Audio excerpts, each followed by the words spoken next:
High বন্ধুরা, নাটোর ফার্নিচারে আপনাদের স্বাগতম। নাটোর ফার্নিচারে চলছে ড্যান্স আর কাজ।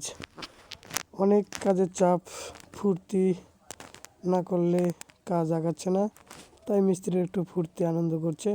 চলুন মেন ভিডিওতে আপনাদের মাঝখানে নিয়ে যাই আমি। আমার পুরো ভিডিও দেখার জন্য অনুরোধ করছি। আপনারা যারা নাটোর ফার্নিচার ভিডিও দেখছেন অবশ্যই পুরো ভিডিও দেখবেন। আজকে পুরো নাটোর শহরে শীত চলে আসছে। মিস্ত্রি পুরো জ্যাকেট গায়ে দিয়ে কাজ করছে। চলুন পাশাপাশি আরও কিছু খাটের ডিজাইন আপনাদের মাঝখানে নিয়ে আসি। এটি একটি বক্স খাট। এখানে একটি হলো আপনার ফ্রিজের টুল নিচে, এগুলোও কাজ করি আমরা। চলুন আরও একটু ভিডিও আপনার মাঝখানে নিয়ে যাই। এখানে বক্স খাট, মেহগনি কাঠ দিয়ে তৈরি বক্স খাট, একবারে ডিজাইন হালকা। পাশাপাশি হলো সোফা সেট, তারপরে ডাইনিং চেয়ার, সব একবারে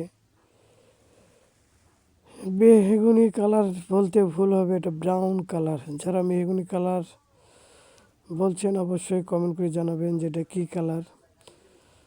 এই কালারটা আমরা নিজের হাত দিয়ে ক্লিয়ার করলাম। আর কালারগুলো কেমন হয়েছে অবশ্যই আপনারা কমেন্ট করে জানাবেন। যারা নাটোর ফার্নিচার দেখছেন অবশ্যই নাটোর পাশে থাকবেন অনুরোধ করছি আমি। আর অবশ্যই নতুন যারা চ্যানেলটি মাঝখানে ভিডিও দেখছেন অবশ্যই চ্যানেলটি সাবস্ক্রাইব করে রাখবেন। আর যারা ফেসবুকে দেখছেন অবশ্যই লাইক শেয়ার কমেন্ট করে রাখবেন। পরবর্তীতে নতুন নতুন ডিজাইন মডেল আমরা নিয়ে আসবো। এখানে মিস্ত্রিরা কাজ করে, অবশ্যই কাজ করতে করতে একটু আমোদ ফুর্তি করতেই পারে। কেউ দৃষ্টি মন্তব্য খারাপ বক্তব্য করবেন না। কাজের ভিতরে একটু আমোদ ফুর্তি না থাকলে কাজ আগায় না। মেন কথা হচ্ছে আমরা এখানে কাজ করি 3-4 জন। চলছে ড্যান্স কাজ, উভয় দুইটাই কাজ চলছে। সে রং মিস্ত্রি, পাশাপাশি আরেক ভাই কাজ করতে করতে একটু ক্লান্ত, ঠান্ডা প্রচুর। এই ঠান্ডার ভিতরে পালিশের কাজ একটু কম হয়। তারপরও যারা রঙের কাজ করে তাদের একটু অবশ্যই রেস্ট প্রয়োজন হয়।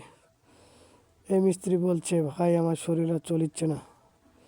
দেখুন বাইরে কোনো মানুষ নেই, তাও এখানে রঙের কাজ চলিচ্ছে। প্রচুর শীত নাটোরে।